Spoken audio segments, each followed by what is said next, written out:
पिताजी जल्दी चलिए, वरना मैं आज स्कूल में देरी से पहुंचूंगा। मेरी टीचर बहुत गुस्सा करती है। हाँ हाँ बेटा, अभी चलते हैं, बस 2 मिनट रुको। तभी रमेश की पत्नी कमरे से बाहर आती है और रमेश से कहती है, सुनिए जी, आज शाम को आप ऑफिस से जरा जल्दी घर आ जाइएगा। याद है ना, आज आपको मुझे शॉपिंग कराने के लिए लेकर जाना है। अरे भाग्यवान, इस महीने हाथ जरा तंग है। मेरी मानो तो शॉपिंग का विचार कुछ दिनों के लिए अपने दिमाग से निकाल ही दो। मैं तुम्हें अगले महीने पक्का शॉपिंग कराने ले जाऊंगा। अभी मुझे चलना चाहिए, वरना राजू को स्कूल पहुंचने में देर हो जाएगी। देखिए जी, अब आपके ये बहाने पुराने हो चुके हैं। मैं कुछ नहीं जानती। आज शाम को मुझे शॉपिंग करने जाना है, मतलब जाना है। आगे आपकी मर्जी। अच्छा ठीक है भाग्यवान, अब तुम पूरा घर सर पर मत उठाओ, मैं कुछ करता हूँ। इतना कहकर रमेश अपने बेटे राजू को लेकर वहाँ से चला जाता है।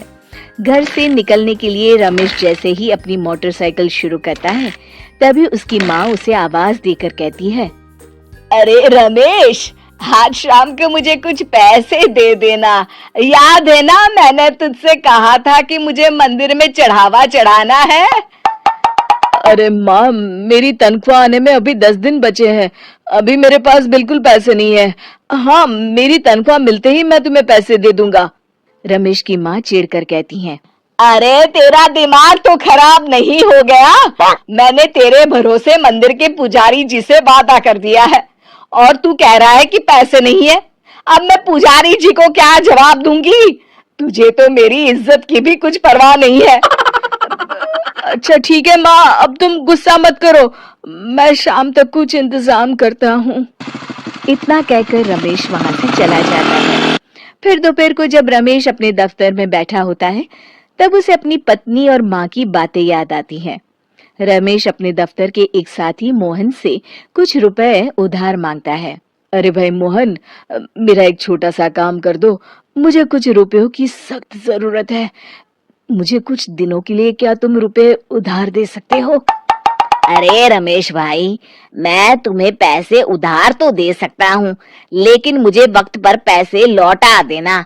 वैसे भी मेरा मानना है कि दोस्ती यारी में कभी पैसों का व्यवहार नहीं करना चाहिए। ये कहावत तो तुमने सुनी ही होगी कि उधार प्रेम की कैंची है। मैं नहीं चाहता कि पैसों को लेकर हमारा रिश्ता खराब हो। अरे मोहन, तुम बिल्कुल चिंता मत करो, मैं तुम्हारे पैसे वक्त पर लौटा दूंगा। फिर मोहन रमेश को पैसे दे देता है। शाम को घर आकर रमेश कुछ पैसे अपनी माँ को देता है और साथ ही अपनी पत्नी को भी शॉपिंग कराने बाजार लेकर जाता है। रमेश की पत्नी और उसकी माँ का स्वभाव जरूरत से ज्यादा खर्चीला होने के कारण दोनों हमेशा बेवजह पैसे खर्च करती हैं। फिर एक दिन, सुनिए जी, अगले हफ्ते हमने छुट्टियों में कहीं बाहर जाने का प्लान बनाया था। आपने पैसों का इंतजाम कर लिया ना? अरे अभी कहाँ, अभी तो मेरे पास बिल्कुल पैसे नहीं है। हम कभी और चले जाएंगे। देखिए जी, मैंने सभी सहेलियों से कह दिया है कि मैं बाहर घूमने जा रही हूँ।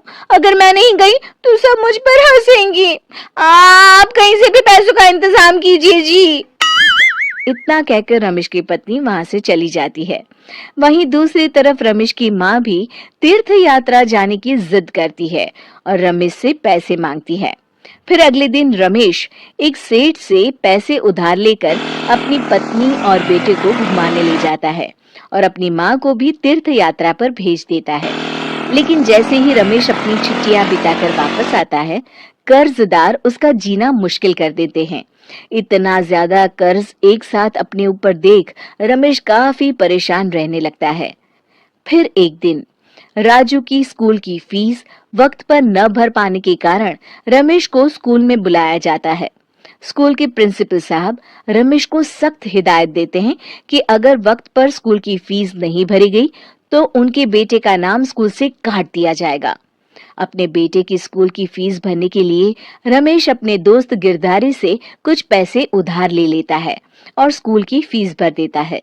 रमेश की माँ और उसकी पत्नी खर्चे और घर की जिम्मेदारी संभालते संभालते धीरे धीरे रमेश पूरी तरह कर्ज में डूब जाता है। और तभी एक दिन दफ्तर में काम करते समय रमेश की तबीयत अचानक बिगड़ जाती है और वो बेहोश होकर गिर पड़ता है। उसे जल्दी से पास के एक अस्पताल में भर्ती कराया जाता है। रमेश के घर वालों को ये बात पता चल जाती है तो वे सभी अस्पताल पहुंचते हैं। अस्पताल के डॉक्टर साहब उन्हें बताते हैं, देखिए, देर रात तक जागने और जरूरत से ज्यादा काम करने की वजह से इन्हें चक्कर आ गया था। बेहतर यही होगा कि इन्हें कुछ दिनों के लिए पूरी तरह आराम करने दिया जाए। रमेश की हालत देखकर उसके बेटे राजू को बहुत गुस्सा आता है और वो अपनी दादी और माँ से कहता है, माँ, दादी, मैं इतना छोटा हूँ, फिर भी मैं इतना समझता हूँ कि पिताजी दिन रात दफ्तर में काम करके पैसे कमाते हैं। पिताजी अकेला पूरा घर संभालते हैं और आप दोनों अपने फिजूल के खर्चों के लिए उन पर दबाव डालते रहते हैं। आज पिताजी की हालत के जिम्मेदार तो आप दोनों हैं। राजू की समझदारी भरी बातें सुनकर रमेश की माँ और पत्नी को अपनी गलती का एहसास होता है और दोनों की आंखों में आंसू आ जाते हैं। फिर कुछ दिनों के बाद रमेश की तबीयत एकदम अच्छी हो जाती है और वो पहले की तरह अपने काम पर जाने लगता है। रमेश की माँ और पत्नी अब उसे किसी प्रकार की कोई तकलीफ नहीं देते और ना ही उससे किसी चीज की मांग करते हैं। फिर देखते ही देखते रमेश अपने कर्ज के सारे पैसे चुका देता है। उसकी जिंदगी पहले की तरह अच्छी हो जाती है और वो अपने परिवार के साथ खुशी खुशी रहने लगता है। शिक्षा, हमारे रिश्ते एक तराजू की तरह होते हैं जिसकी दोनों ओर जिम्मेदारी और समझदारी का वजन बराबर होना चाहिए।